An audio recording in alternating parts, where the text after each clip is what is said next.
edition.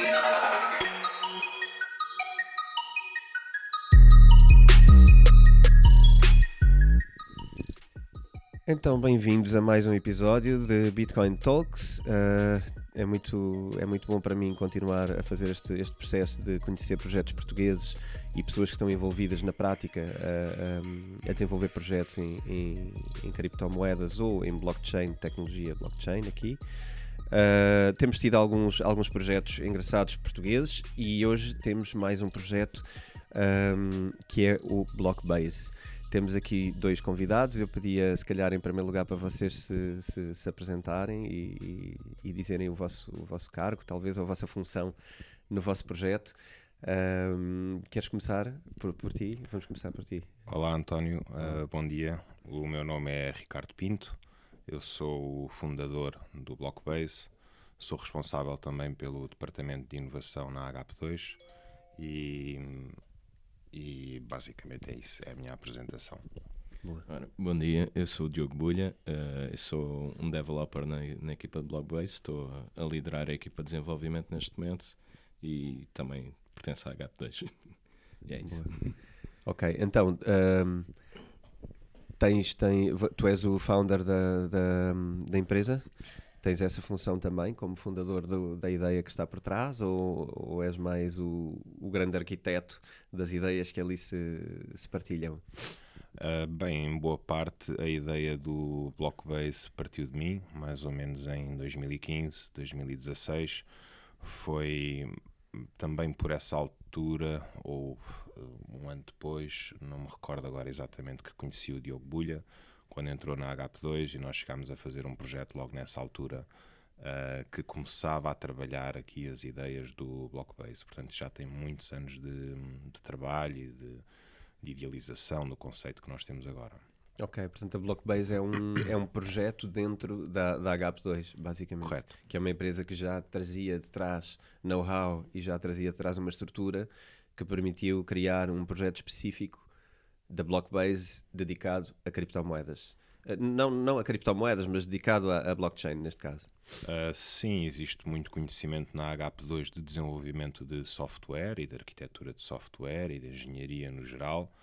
No caso de blockchain em particular, houve aqui muito suor e muita paixão e muita investigação para conseguirmos chegar onde chegámos hoje. Ok. Ainda bem que puxas esse tema, porque eu costumo perguntar sempre quando é que foi e como é que foi a vossa abordagem à questão da blockchain ou às criptomoedas, e normalmente as pessoas começam historicamente por conhecer a Bitcoin há anos atrás e depois têm uma história com a Bitcoin. Querem falar um bocadinho, se quiseres podes começar tu, mas falar um bocadinho como é que tu conheceste estas coisas e como é que elas entraram na tua vida e o que é que isso te motivou a envolver-te num projeto deste género? Ok, essa história é engraçada. Eu acho que ouvi falar da Bitcoin pela primeira vez de passagem aí em 2013 e me lembro-me de ter perguntado a alguém que na altura era mais sénior do que eu se aquilo era alguma coisa de valor e ele disse-me que não e eu não olhei para aquilo e ignorei, e para grande tristeza minha. Exato. E depois voltei a ouvir falar da Bitcoin, mais no sentido de, nesta altura já estava responsável pelo departamento de inovação da HP2 e houve um colega meu que me abordou a dizer que os bancos todos estavam a falar de Bitcoin e que eu devia olhar para aquilo. E foi aí que eu pela primeira vez, pronto, sentei-me, fui ler o white paper, comecei a investigar sobre o assunto, tropecei no Andreas Antonopoulos, que é fantástico a falar sobre esta tecnologia e pronto, e depois aquilo é como cair dentro do túnel lá da Alice do País das Maravilhas, uma pessoa vai caindo e quando dá por si está completamente dentro do assunto e completamente fascinado com a tecnologia. Boa. Diogo, queres partilhar também o teu... Sim, no meu caso sempre ouvi falar muito de Bitcoin por alto. Eu acho que a vez que olhei mais para o Bitcoin ou que fiquei mais ciente que existia foi já quando houve aquele problema todo com as exchanges, a Mt. Gox, quando foi abaixo e houve montes de pessoas que perderam os Bitcoins. Portanto, nessa altura ainda tinha muita ideia que aquilo era um scam, não era algo que valesse a pena olhar. E depois só comecei a olhar realmente a sério quando entrei na H2, conheci o Ricardo e foi proposto um projeto em blockchain. E aí realmente comecei a ler, comecei a explorar a tecnologia, a ficar por dentro e percebi que realmente todos os problemas que existiam no Bitcoin não era por causa da tecnologia, era por causa de coisas em cima da tecnologia, de exchange em cima que faziam as suas falcatruas. Exato, o problema são as pessoas. Exato. E desde então trabalhei nesse projeto uns poucos meses. Depois desliguei-me completamente de blockchain também durante uns anos e até voltar aqui à Blockbase e voltar a ficar completamente por dentro de novo. Ok. Então, como é que nasce a ideia depois desta... Porque tudo isto é recente, não é? Não é uma coisa que nós crescemos com ela, nem que visionámos muito, muito atrás. Todas estas coisas são mais recentes na nossa vida. Como é que surge a energia e a ideia? E qual é a ideia que desperta a Blockbase? Ou seja, qual é o primeiro momento em que se pensa, vou pegar nisto, vou pegar em tecnologia blockchain e vou usar para... E qual é o grande objetivo da Blockbase?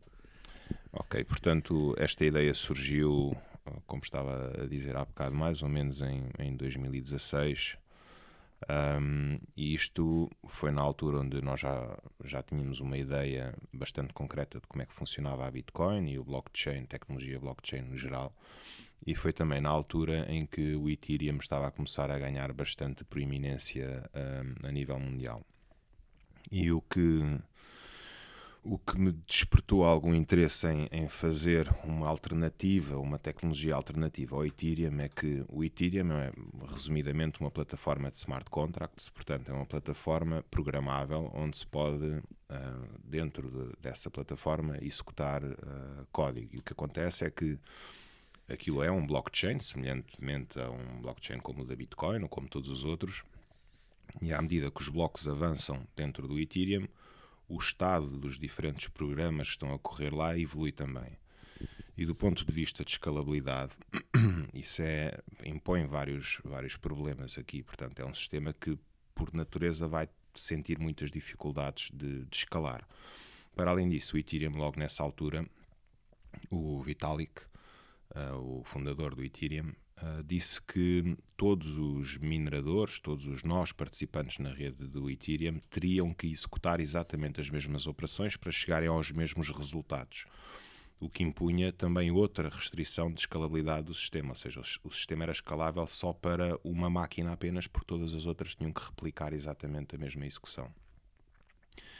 E isso levou-me a começar a pensar mais no Blockbase no seguinte sentido: enquanto que o Ethereum é uma plataforma onde o código é executado na plataforma, o Blockbase é uma plataforma que guarda dados. Ou seja, exemplificando, se nós quisermos ter uma calculadora no Ethereum, nós vamos implementar smart contracts, fazem todas as operações matemáticas no Ethereum. Por exemplo, o fatorial. Queremos calcular o fatorial de um número e aquilo lá dentro vai calcular todas as operações de multiplicação do número, a subtrair por 1 até chegar a 0 ou a 1 e chegar ao resultado final. Enquanto que no Blockbase nós íamos fazer esse cálculo fora da plataforma, num sistema normal, tradicional, e depois guardaríamos o resultado dentro do Blockbase. Ou seja, a calculadora estaria implementada fora do blockchain, mas o que ficaria guardado era todos os resultados de todas as operações. A diferença de um para o outro é que, no caso do Ethereum, ele executa todas as operações matemáticas em blockchain. No caso do Blockbase, apenas guarda os resultados das operações. Ou seja, no Ethereum temos todo o histórico de evolução do algoritmo, do processo, e no Blockbase temos o resultado final. Ambos chegam ao mesmo resultado e ambos podem ser validados no sentido de determinar se realmente aquilo correu bem. Portanto, nesse aspecto, digamos que o Blockbase é mais escalável por aí. Portanto, o que vocês fazem basicamente é tirar peso ao processo, não é? Tirar peso à parte do processamento para fora da blockchain e guardar o resultado como ser ele o que tem que ser validado. Ou seja, o que tem que ser validado é o resultado e se ele estiver ok, ele será validado em conjunto com os outros operadores da rede, não é? mas o peso do cálculo do processo escusa de estar em blockchain e está fora.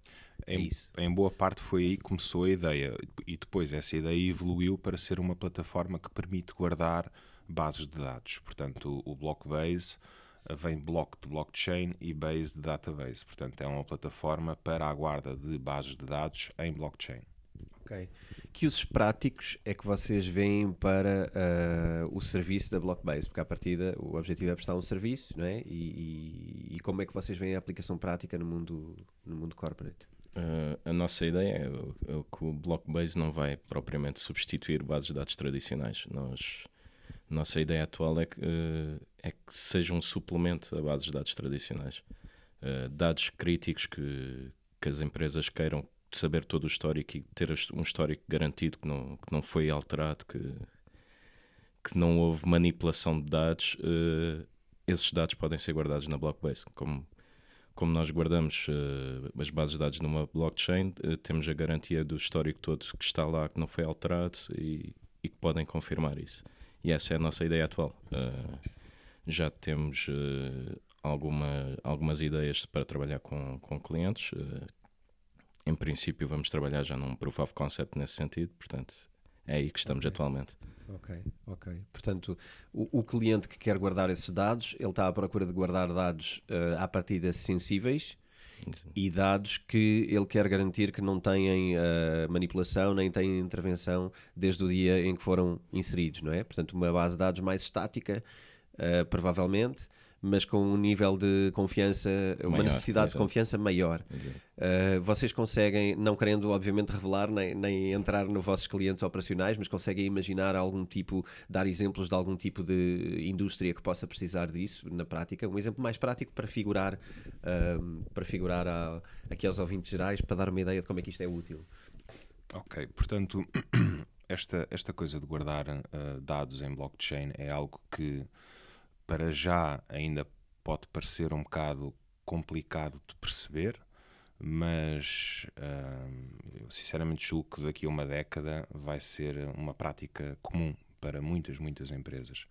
Porque acontece que nós estamos a viver numa era onde é muito fácil roubar informação, falsear informação, alterar informação, perder informação.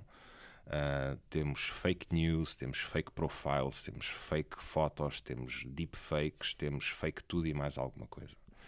E a tecnologia blockchain vem em parte resolver isso por dois motivos. Em primeiro lugar, porque tudo o que é guardado em blockchain fica em histórico e é imutável. Portanto,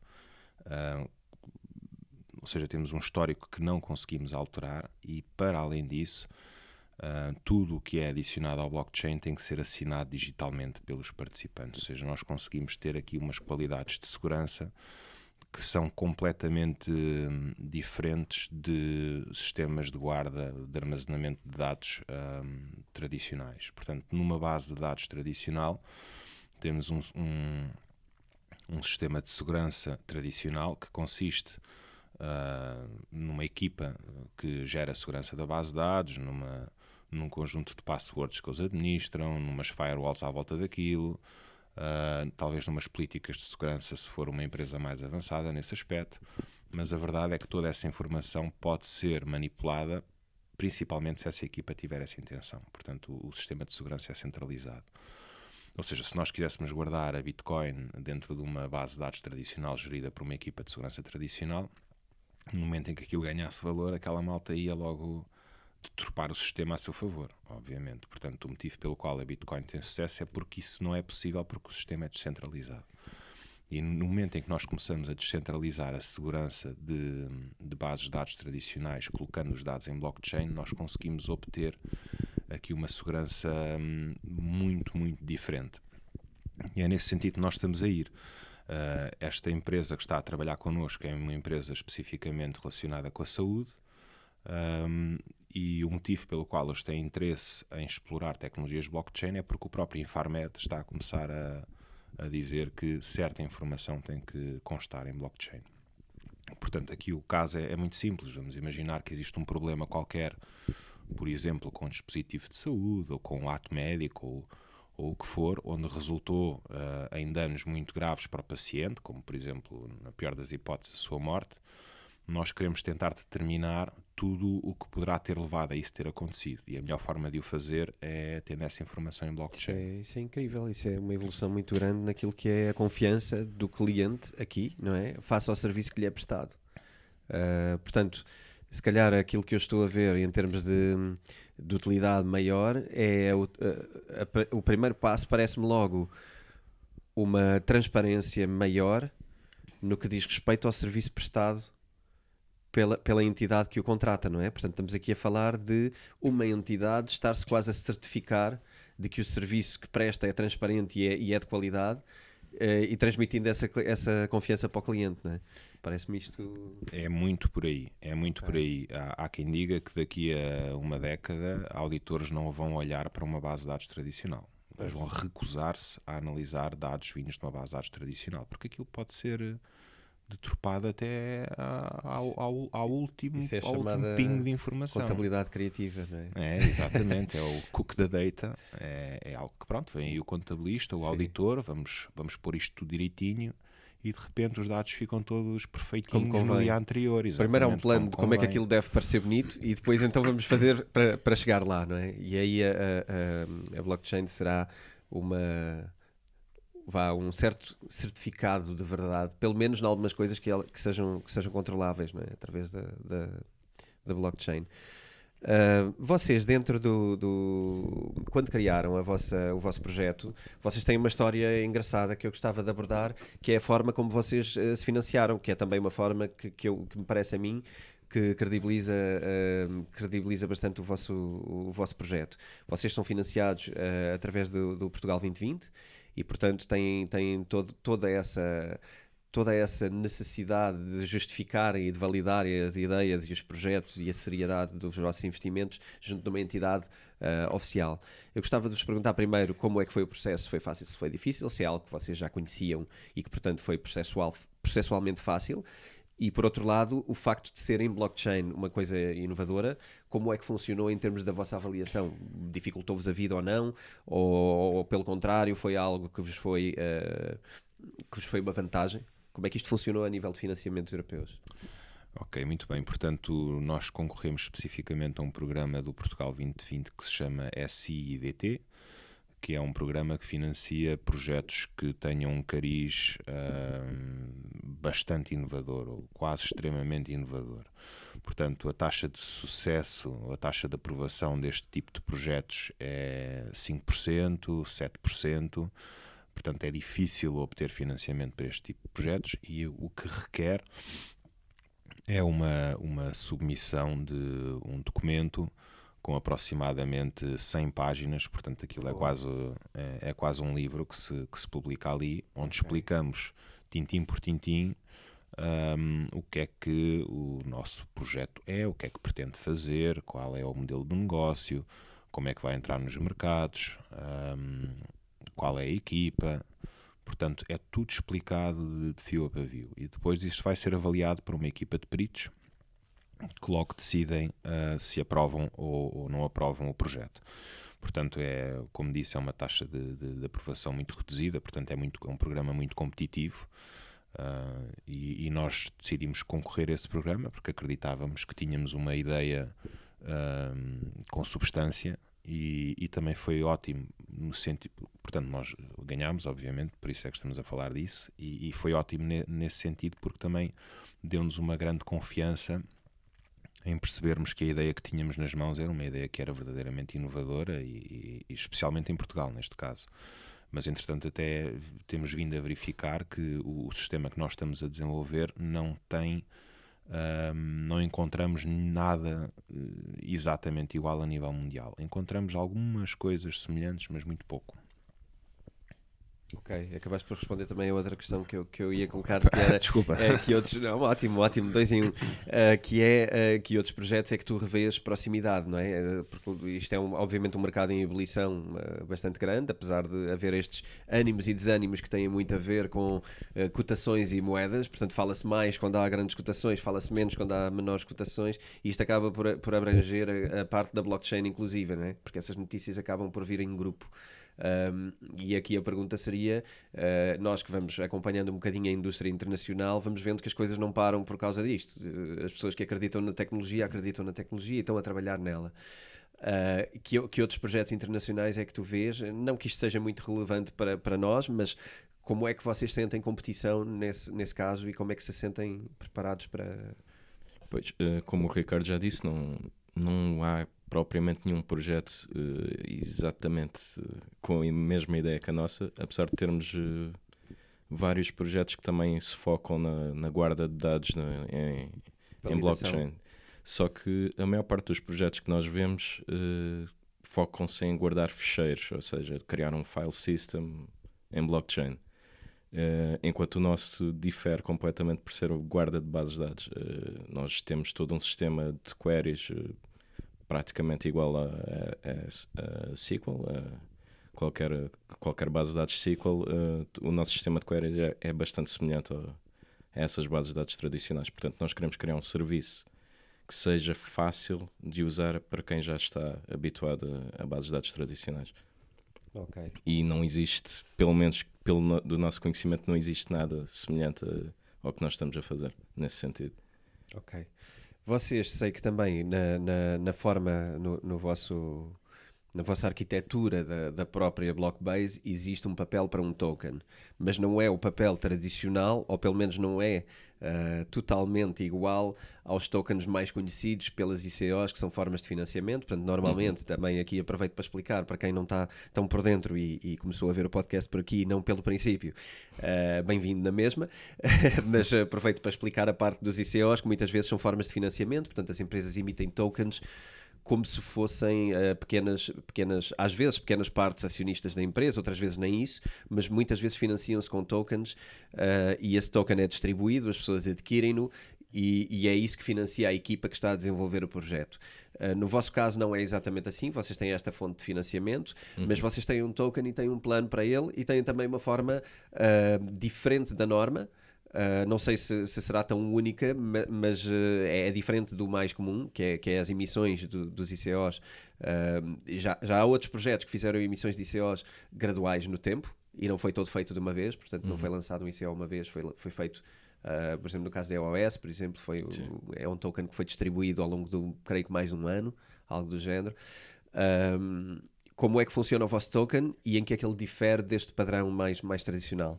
Portanto, nós desde o início que pusemos o ICO de fora dos nossos planos, porque quando começámos, quando o projeto recomeçou já com o financiamento do Portugal 2020, já vinha depois de uma fase em que os ICOs já estavam a perder a credibilidade.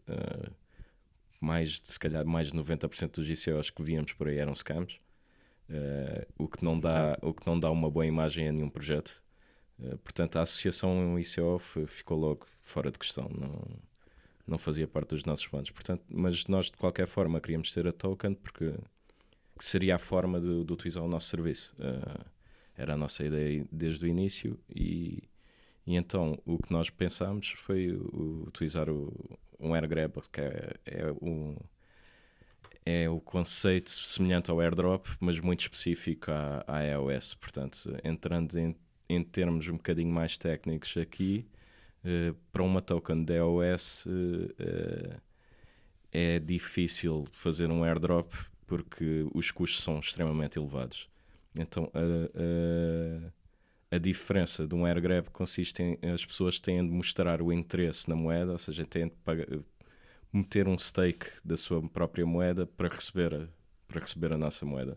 Okay. Portanto, foi daí aí que surgiu a ideia e temos estado a distribuir a token, ainda estamos em processo de distribuição, portanto... Como é que alguém, já agora gostava também de deixar a mensagem, como é que alguém consegue o vosso token, como é que alguém consegue chegar ao vosso token e o que é que pode esperar dele? Portanto, para receber o nosso token, a única coisa que é necessária é ter uma conta iOS e ter um iOS na sua conta e fazer uma transação para o nosso contrato da token que existe na iOS para fazer o sign-up para o AirGrab. Portanto, a partir daí está inscrito no nosso AirGrab e irá receber as tokens quando nós as distribuirmos. Ok. Diz-me uma coisa, a minha sensação e a minha mensagem é sempre de que Portugal, como país que devia estar atento, deveria interessar-se por estas coisas inovadoras, como alguns outros países que também não são, se calhar, líderes em algumas outras coisas, despertaram para isto e tentaram criar pequenos focos, pequenas indústrias, e que isto acaba por potenciar toda uma nova indústria. A minha visão é sempre de que cada vez que surge uma coisa nova, os países que se calhar já não eram líderes em alguma coisa têm novamente uma oportunidade de agarrar as ideias e ir para a frente nas coisas.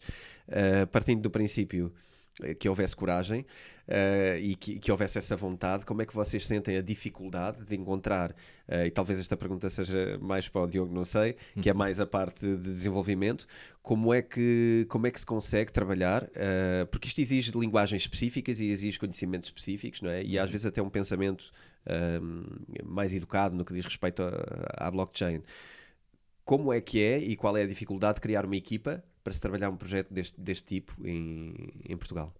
Em Portugal, neste momento, não existem, obviamente, muitos projetos de blockchain e, portanto, é difícil encontrar gente que tenha experiência em blockchain. Eu próprio também só tenho experiência porque como tivemos aquele projeto há 3, quase 4 anos, quando entrei na HAP2. E, portanto, também na equipa era o mais experiente em blockchain, precisamente só por isso.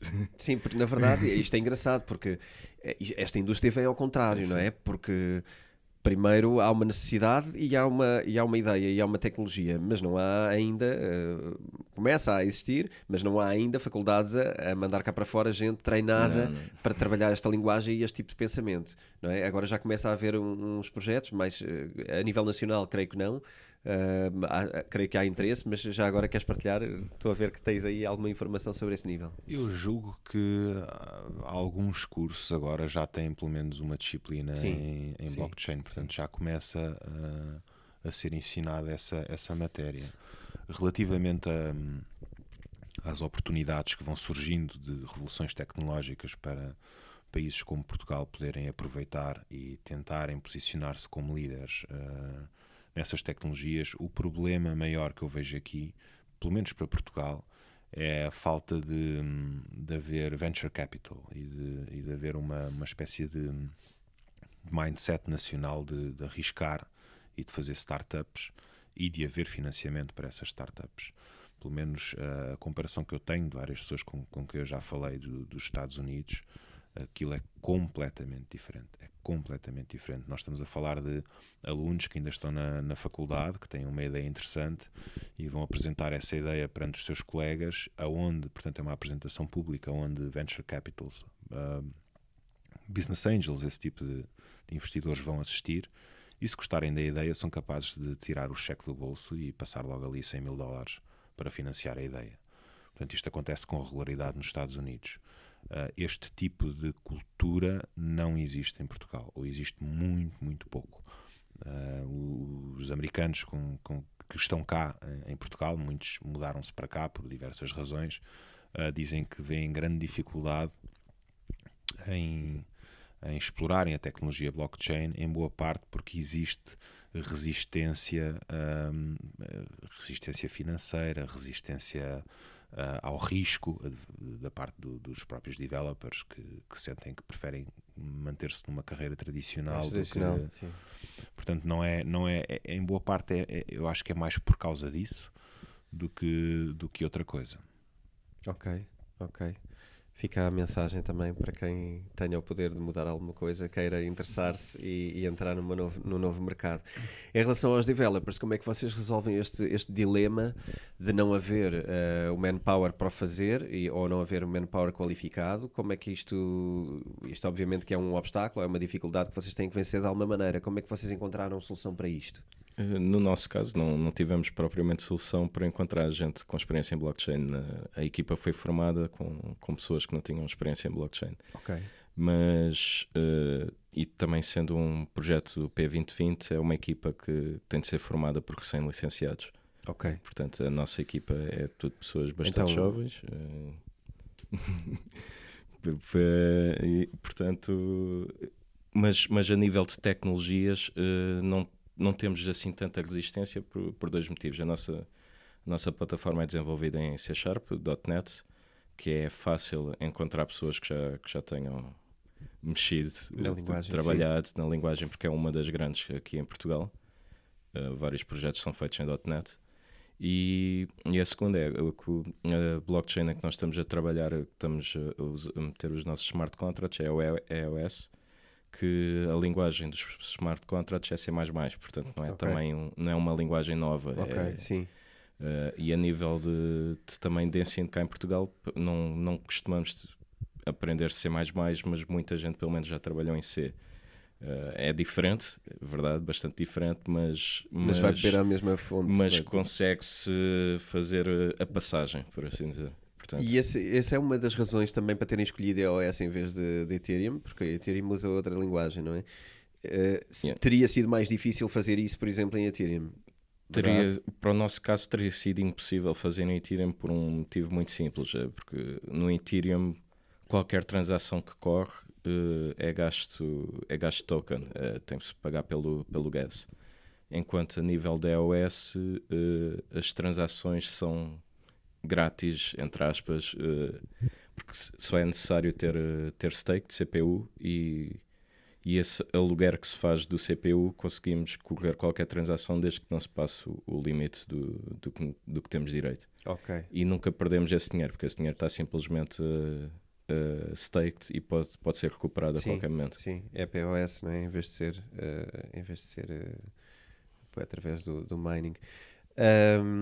Então, em termos de Blockbase, eu acho que mais ou menos traçámos um plano geral do que é que está e em que momento está. Como é que vocês veem o vosso roadmap para a frente? Portanto, há pouco abriste um bocadinho o véu a dizer que já estão quase ou prestes a avançar para um momento já de prova, de conceito, não é? Para pôr alguma coisa já a funcionar no terreno. Também já percebi que tem a ver com a área da saúde, pelo menos um dos projetos que vão trabalhar agora.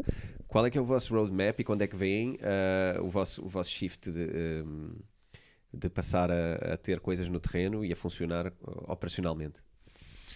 Portanto, nós estamos a chegar a uma fase de desenvolvimento onde já temos o produto a funcionar da rede de testes do EOS. Portanto, o EOS tem a rede oficial e depois tem uma rede de testes, que é uma rede mundial pública, onde qualquer pessoa pode participar e nós estamos agora a correr o Blockbase nessa rede de testes e qualquer pessoa pode descarregar o nosso software e participar também na rede Blockbase. Aquilo é um sistema distribuído semelhante aos blockchains tradicionais. O objetivo para este ano, do ponto de vista de expansão, é aproximar-nos das empresas e nós temos bastante facilidade em fazer isso porque temos a sorte de ser um projeto incubado dentro da HP2, que é uma das maiores consultoras a nível nacional e tem escritórios espalhados por toda a Europa. Portanto, nós vamos aproveitar esse poder comercial que já existe e esses caminhos comerciais, esses contactos com várias empresas de todos os setores para irmos literalmente falar com os decisores e explicar-lhes o potencial da tecnologia. Nós já temos no nosso site, ainda não lançámos, mas vamos lançar em princípio até ao final da próxima semana, daquilo que nós chamamos de um sandbox. Portanto, é uma parte do site onde as pessoas podem ir lá e testar literalmente a tecnologia. Qualquer developer que tenha experiência com bases de dados e com a linguagem SQL há de ver grandes semelhanças com o que nós estamos a fazer. Portanto, pode chegar lá e pode fazer umas queries, pode fazer uns inserts e uns updates e deletes aos dados, consegue manipular os dados e consegue ver a ferramenta a funcionar e vai ver uma semelhança muito grande com uma base de dados tradicional. Agora, a diferença é que está a operar com um sistema que por trás é completamente diferente, é tudo sobre blockchain. Portanto, nós queremos reduzir a dificuldade da adoção da tecnologia o máximo possível. Portanto, isso é uma forma de o fazer. Outra forma que nós estamos a explorar é através de provas de conceito. Portanto, nós temos todo o interesse de de ir falar com os nossos clientes e de lhes explicar que nós conseguimos fazer provas de conceito simples e rapidamente, que conseguem provar a tecnologia e assim também fomentar a adoção. E nós próprios também já estamos a pensar em fazer pequenas provas de conceito no site, simples, a explicar a tecnologia. Portanto, nós podemos fazer até coisas divertidas, aquilo fica tudo em blockchain e as pessoas podem utilizar a tecnologia e ver aquilo a funcionar. Portanto, o nosso roadmap é muito por aí. Em primeiro lugar, é reduzir ao máximo as barreiras para a adoção, é bater à porta de todos os clientes que temos, explicar-lhes o poder desta tecnologia, as vantagens que traz este tipo de segurança e começar a ver se temos adoção da tecnologia. Portanto, estamos nesse ponto agora. E esse é o plano 2020-2021? Será esse o trajeto que vão estar a fazer, não é? Já a fazer parcerias e a implementar coisas no ativo. Ok. Do que eu percebi, a H2 é uma empresa já com algum tempo de mercado. Blockbase é um projeto dentro, portanto vocês beneficiam dessa estrutura e dessa posição, mas a H2 é uma empresa portuguesa e que é internacional, é isso? A H2 é uma empresa de origem portuguesa, portanto nasceu em Portugal em 2005. Neste momento, portanto, paralelamente à H2 nasceu também o grupo HiQ, que agora o grupo HiQ é constituído por uma panóplia de empresas. Eu confesso não sei o número, mas são muitas e muitas marcas, e tem 5.000 funcionários, está pela Europa toda. As empresas têm muita facilidade de comunicação umas com as outras. Naturalmente, dentro da H2 especificamente temos mais facilidade de comunicação, é por aí que nós vamos começar, especificamente a nível nacional, mas rapidamente podemos expandir, ou seja, fazer o mesmo modelo comercial que nós estamos agora aqui a começar a implementar noutras empresas do grupo a nível internacional. Ou seja, vamos testar localmente e depois vamos expandir internacionalmente. É por aí. Ok, boa. Vamos estar aqui atentos então e tentar ver como é que estão a correr os vossos passos, e vocês também, era giro, vocês irem atualizando informação para conseguirmos fazer aqui uma comunicação de updates e manter os projetos atualizados. O meu nome é António Vilaça Pacheco e nós estivemos aqui em mais um episódio do Bitcoin Talks, o podcast português que tem por base o meu livro Bitcoin, tudo o que precisa de saber sobre criptomoedas, um livro que poderá encontrar nas livrarias, bem como online, e está disponível para quem quer iniciar os seus conhecimentos em criptomoedas, bem como quem quer aumentar o conhecimento sobre como é que as criptomoedas podem ou não mudar a economia no mundo em que vivemos. Eu espero que nos acompanhem e gostem dos nossos próximos episódios. Estamos a terminar agora a nossa segunda temporada e depois temos novas surpresas para vocês, mas voltaremos a falar na altura certa. Um abraço e até a próxima.